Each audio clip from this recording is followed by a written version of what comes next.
morning, everybody, and welcome to Atheist Church. It's going to be a short one today, but one with some exciting news.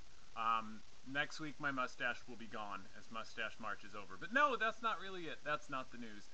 Ladies and gentlemen, it's my pleasure to announce that I'm going to be a father. Yep, October 8th is our due date.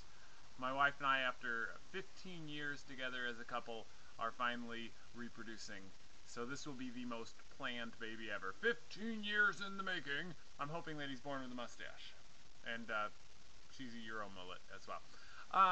So I'm filling my quiver. Yeah, if you don't know what I'm talking about there, look up the Quiverful movement. I'm wondering if there's a Quiverful movement for atheists. I sure hope not. The Quiverful movement basically is a Christian movement that wants to have as many babies as possible with the intent that there'll be a lot of good Christian offspring of theirs to fill up both houses of Congress, to fight off the invading Muslim hordes. They mention the Muslims a lot as the people that they're competing with in this breeding war. What? Okay, my first image is of the Muslims invading and these people like defending themselves by throwing babies at them. You know, wah! My quiver's full of babies. I'll chuck them at you. You know, the other thing is look around in the world. If it's power that you want, are the Muslims really your best example? I mean, the golden age of Islam is a long time past, and they're scrambling to get what power they can. Yeah. When it comes to power grabbing, and I'm not necessarily proud of this, but you live in the culture that's done pretty good at it, doing it the way that they're doing it, you know? Having a whole bunch of babies that you can barely feed doesn't seem like the best way to do that. At the same time, they are right. Their number's going to multiply very quickly, and they'll have a whole bunch of nice, brainwashed people, and it's scary. It's scary as hell. Of course, this isn't new. As my wife was pointing out to me this morning, it's really just them articulating the thought behind the Catholic Church's stance on what's the word I'm looking for? On reproductive, on prophylactic, on birth control. It's really funny that you've forgotten that word. Look at that, one baby and I've already forgotten the word for birth control. I'm not filling my quiver, I swear. I'm just going to have the one. So, you know, it's just them articulating what has always been the stance, that no, you must, if you're a member of our church, you must make lots of babies, who will hopefully be members of our church as well.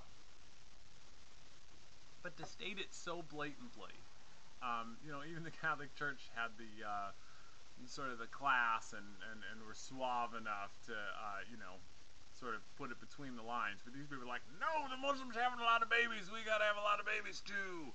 And yeah, I actually heard a woman on NPR describe her womb as a weapon. And God, I'm so glad I'm not sleeping with that woman and her weapon. Yeah, this is a new arms race that we really don't need. Certain kinds of gun control may be a good idea.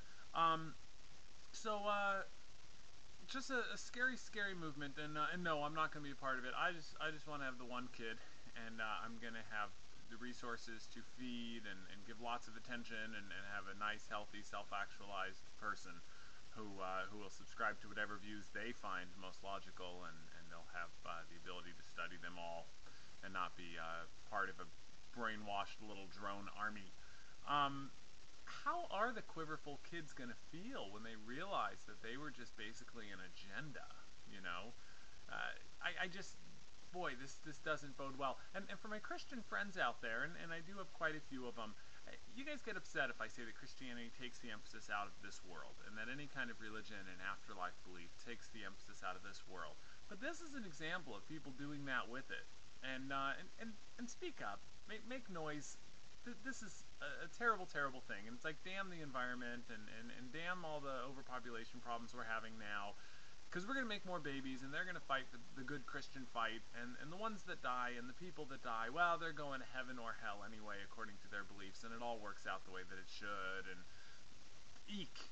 It's the worst example of that problem. So this is going to be a short church this week, or maybe it's too late for that. I've rambled on quite a bit, haven't I? But I do have a couple exciting announcements. As I mentioned before, April 17th and 18th and 24th, I will be performing at Luna's Cafe here in Sacramento for a CD recording. And so watch for that CD. If you're anywhere in the area, even if you're coming in from the Bay Area or something, I would love to have you come in for that recording. It's going to be so much fun. Tickets are on sale now, and I do expect to sell the place out. It's a small venue, and that's going to be great.